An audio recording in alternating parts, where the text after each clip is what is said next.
Bonjour à tous, avec nous aujourd'hui Gilles Langaigne, associé fondateur de Generali Global Infrastructure.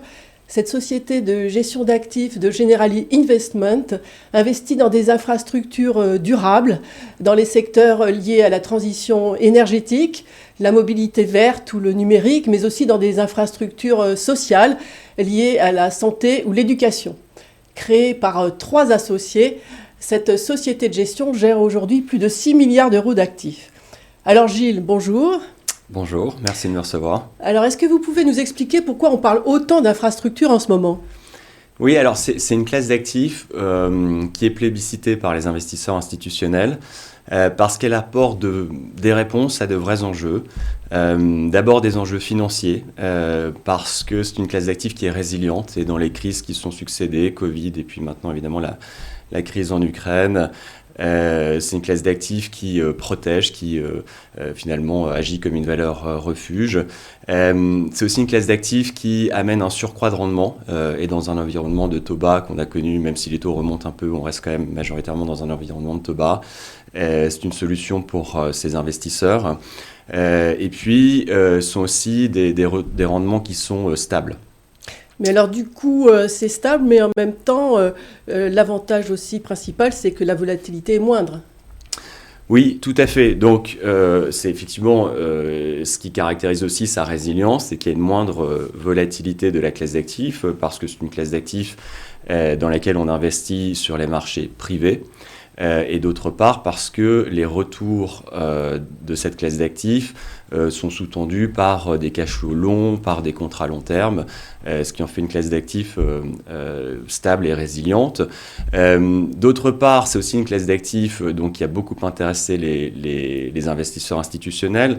Et qui s'ouvre aux particuliers, c'est ça. Et qui s'ouvre aux particuliers parce que elle répondait aussi à des enjeux de soutien à l'économie réelle. Notamment la relance ou la transformation durable de nos économies pour la rendre plus verte, plus digitale et plus résiliente. Donc du coup, effectivement, il y a de plus en plus de produits ouverts à ce type de clientèle. Oui, tout à fait. Aujourd'hui, effectivement, c'est une classe d'actifs qui commence à intéresser fortement les particuliers, finalement pour les mêmes raisons qui ont historiquement intéressé les investisseurs institutionnels. Alors, est-ce que vous pouvez nous donner concrètement des exemples de ces infrastructures ? Parce qu'à l'origine, on pensait que c'était juste des autoroutes avec des investisseurs intéressés par ce type d'actifs. Qu'est-ce que ça représente aujourd'hui ?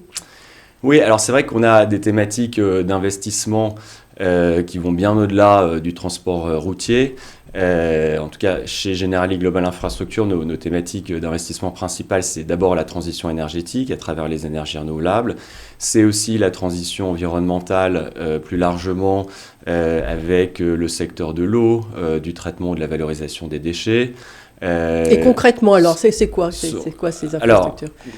Concrètement, énergie renouvelable, on parle d'investir dans des centrales de production solaires ou éoliennes. Ensuite, donc j'allais aussi vous donner un autre exemple dans le secteur du numérique où on a investi dans les réseaux de fibres qui permettent de donner un accès au haut débit à tous les territoires. La mobilité verte chez nous, c'est essentiellement des investissements dans le ferroviaire, transport passager, transport de marchandises. Donc voilà quelques exemples concrets des sociétés dans lesquelles on investit. Alors on parle aussi d'infrastructures durables. Est-ce que vous pouvez aussi nous donner des exemples d'infrastructures durables ? En quoi donc ces investissements sont verts, écolos ou responsables ? Ces investissements participent à, d'une part, décarboner le mix énergétique. Donc, quand on investit évidemment dans les énergies renouvelables, on participe à la décarbonation du secteur. Il y a d'autres façons aussi de participer à la décarbonation du secteur. C'est aussi l'efficacité énergétique, la sobriété. C'est également la mobilité verte à travers le secteur du rail dont je parlais. Mais ce n'est pas seulement pour nous l'investissement durable, une histoire de transition énergétique, même si c'est un sujet majeur. Ce sont aussi les infrastructures sociales, rendre l'économie plus inclusive. Donc je vous parlais de l'accès au numérique, c'est aussi des investissements dans les écoles, les hôpitaux, donc le secteur de la santé ou de l'éducation. D'accord, via des infrastructures liées à l'intelligence artificielle, par exemple, ou digitale ou, Alors oui, mais nous, notre métier, c'est vraiment d'investir dans le réseau, ce qui va transmettre l'information. Ensuite, évidemment, c'est quelque part les fondamentaux pour ensuite pouvoir développer d'autres technologies qui vont s'appuyer sur ces infrastructures. Mais nous, en tout cas, on investit principalement dans les réseaux ou encore dans les tours télécoms qui permettent aux opérateurs ensuite de développer d'autres technologies. Alors comment, plus globalement, Generali inscrit-elle ses investissements dans les infrastructures dans sa stratégie? Alors, Generali est d'abord, en tant que groupe d'assurance, intéressé d'investir son propre bilan dans la classe d'actifs pour toutes les raisons qu'on a évoquées. Je peux en citer une ou deux autres qui sont aujourd'hui importantes. C'est une classe d'actifs qui protège aussi contre l'inflation. Aujourd'hui, c'est évidemment un sujet important. Donc Generali, en tant qu'investisseur institutionnel, s'intéresse à la classe d'actifs.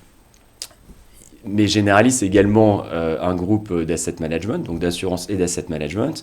Et donc le groupe a souhaité aussi se doter de capacités et d'expertise dans la classe d'actifs et finalement développer de ses services de gestion et d'investissement pour d'autres investisseurs, des investisseurs institutionnels et donc gérer des capitaux pour compte de tiers. Et puis également, à travers des contrats d'assurance vie, pouvoir proposer ce type d'investissement à sa clientèle d'épargnants particuliers.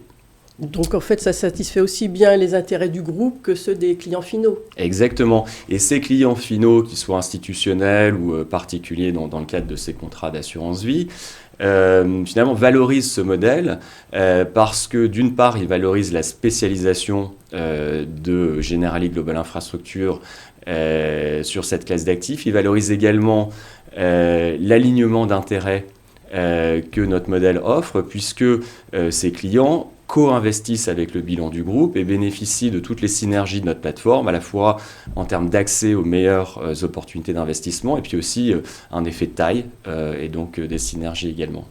Donc autant de valeurs qui vont avec les valeurs du groupe Generali en général. Oui, clairement, qui sont des valeurs d'accompagnement des clients. Et puis, bon, ce modèle se porte bien. La société a été créée il y a 4 ans et aujourd'hui, on a franchi les 6 milliards d'euros d'encours. Gilles, merci beaucoup pour ces précisions et à très bientôt. Merci.